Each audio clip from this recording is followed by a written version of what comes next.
제47대 대통령을 선출하는 선거가 5일 자정 뉴햄프셔주 산간 마을 딕스빌 노치를 시작으로 미 전역에서 실시됩니다.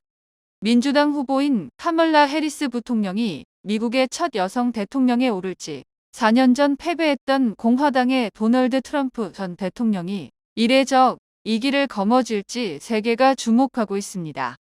운명의 날이 하루 앞으로 다가온 가운데 판세는 막판까지 엇갈리며 예측 불허인 상황입니다. 3일 공개된 MBC의 대선 직전 마지막 여론조사에서 해리스와 트럼프의 전국 단위 지지율은 49% 동률을 기록했습니다. 두 후보의 지지율은 지난달 조사에서도 48%로 같았습니다. 성별에 따른 선호도 차이가 두드러졌다. 여성의 해리스 지지율은 57%로 트럼프 41%보다 16%포인트 높았습니다. 낙태권 논란이 이번 선거의 핵심 이슈로 부상한 가운데 여성 유권자의 표심은 결과를 판가름할 결정적 변수라고 전문가들은 보고 있습니다. 남성 지지율은 반대로 트럼프가 58%로 해리스를 18%포인트 차로 앞섰습니다. 전국 단위 지지율보다 중요한 것은 7경합주 판세입니다. 같은 날 공개된 뉴욕타임스와 시에나대의 경합주 여론조사에선 해리스가 7개 중 4주에서 트럼프에게 약간 앞선다고 나타났습니다. 해리스는 네바다, 노스캐롤라이나, 위스콘신, 조지아에서 트럼프보다 지지율이 높았습니다. 트럼프가 우세인주는 애리조나 한 곳이었다.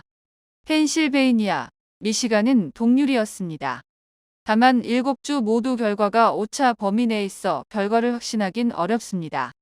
해리스 부통령은 미시간주 이스트랜싱에서의 유세에서는 당선될 경우 가자지구와 레바논 등에서 계속되고 있는 분쟁 종식에 매진할 것이라고 말했습니다.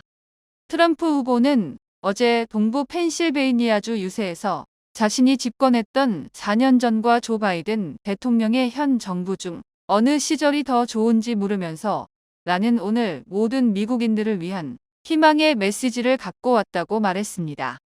트럼프 후보는 물가 상승을 바이든 행정부의 실정 탓으로 돌리면서 화요일에 여러분의 투표로 나는 물가 상승을 종식시킬 것이라고 밝혔습니다. 아울러 내가 백악관을 떠난 날 우리나라 역사상 가장 안전한 국경이 존재했었다면서 바이든 행정부의 국경 정책을 거듭 비판했습니다. 최근 여론조사에 따르면 해리스 부통령은 여성 유권자들의 강력한 지지를 받고 있는 반면 트럼프 후보는 남성 히스패닉 유권자들의 지지를 받으면서 치열한 접전을 벌이고 있습니다.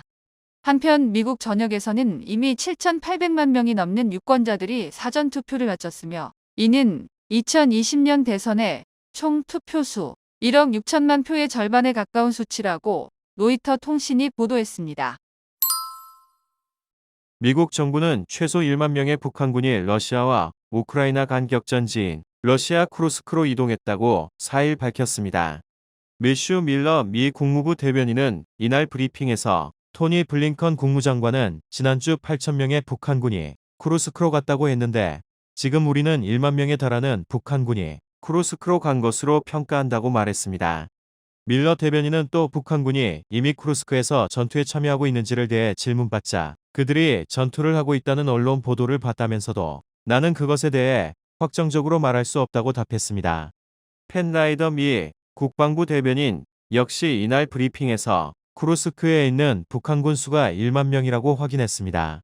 그는 이어 현지에서 북한군의 존재를 평가함에 따라 그 수는 약간 늘어날 수 있다는 점을 인식하고 있다며 러시아에 있는 북한군 전체 병력은 1만 1천에서 1만 2천 명에 가까워졌다고 생각한다고 덧붙였습니다.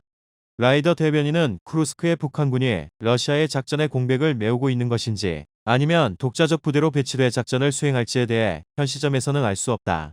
비교적 가까운 시일 내에 러시아와 북한이 이 병력을 어떻게 운용할지 지켜보면 더 많은 것을 알 수 있을 것이라고 했습니다. 그는 다만 러시아군에 상당한 수의 사상자가 발생하고 있다는 로이드 오스틴 국방장관의 발언을 인용하며 북한군은 러시아가 겪는 엄청난 손실을 대체하기 위해 들어온 잠재적 병력이며 이것이 아마 공정한 분석이고 나 같으면 북한군이 되고 싶지 않을 것이라고 말했습니다.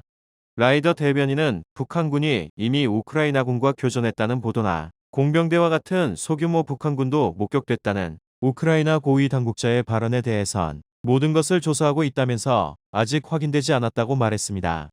볼로디미르 젤렌스키 우크라이나 대통령은 이날 쿠르스크에 북한군 1만 1천여 명이 있다고 밝혔습니다. 이는 미국 정부가 밝힌 1만 명보다 1천 명이 더 많은 수입니다. 개전 이후 영토 방어에 치중하던 우크라이나군은 지난 8월부터 러시아 본토 내부인 쿠르스크 지역으로 공격해 들어갔고, 그로 인해 쿠르스크에서는 러시아와 우크라이나 간의 격전이 벌어지고 있습니다.